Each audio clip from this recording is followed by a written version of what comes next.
Hello and welcome to my video today about self-development. Self-development to me is about being really honest with yourself about where you are and what type of things you would like to improve on in your life. About realising that none of us have it all together and we've all got that margin for improvement in our life, and just really wanting to take the first step in making that move towards a life that you not only deserve but that you dream of and you absolutely crave. So here are my 3 top tips for self-development if you're just getting started, or you're looking to restart after lockdown, or you're really looking to think about what it is you want your life to look like going into the second half of the year and going into 2021. How exciting is that?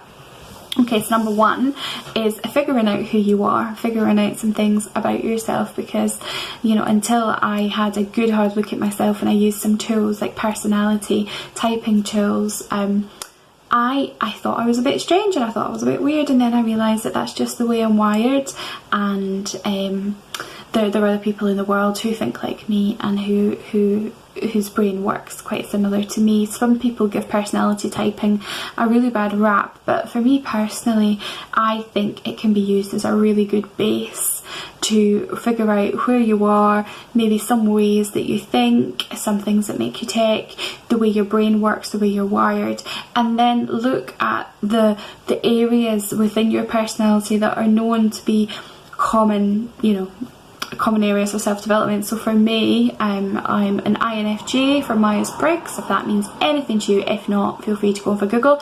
I'm also an Enneagram type 6.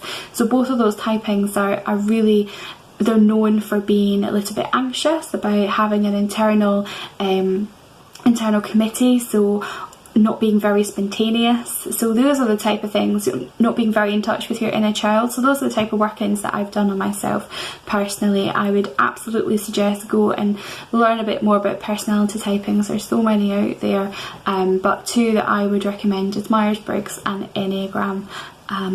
Check them out. Number 2 is journaling. I love journaling, getting my thoughts out in a piece of paper and out my head. It's just so beneficial in my life, and I think everybody should journal in a way, and there are so many different ways that we can journal. It's so accessible.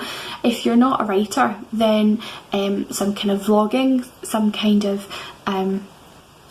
using this sort of platform of video to document your thoughts, somewhere that you can look back on and see where you started and how far you've come, just can be so special. But if you are a writer and you do like the good old-fashioned pen and paper like I do, this is my journal here, then it's fantastic. And it's just about writing out your days, your thoughts, things that are concerning you, some things that you're hoping for. It can be a good place to put in your goals, your aims. It can be a good place just to have a rant sometimes when you maybe don't want to share that rant with the world. I recommend journaling. Another good way to journal is by blogging.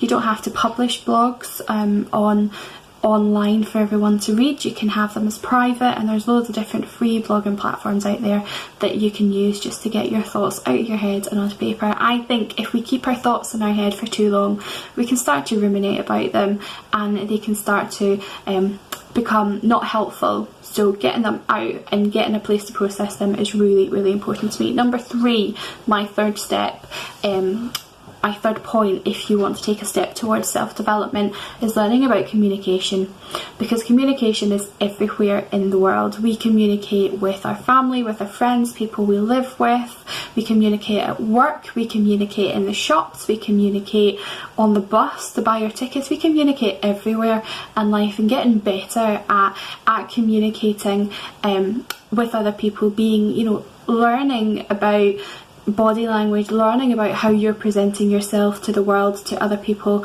learning about listening skills, when to speak, when to not speak, learning those really important questions such as, do you want me to listen just now, or are you looking for my input on this matter? If someone's telling you something important, really learning and digging into those listening skills and those communication skills and those trying to convey what it is that you want to share with someone while doing it in a way that they would understand. So you're learning a little bit more about communication. Both sides, the listening and the talking, can be really beneficial in absolutely every single part of our lives. So those are my 3 top tips, my 3 points if you're looking to work on some self-development in the next half of the year or the year going on. I hope they've been helpful for you today. If you want to talk about anything else or these 3 points, please feel free to get in touch with me. You can drop me a message on Facebook at Be Still Coaching. You can send me an email at hello@bestillcoaching.co.uk. You can drop me a comment or a message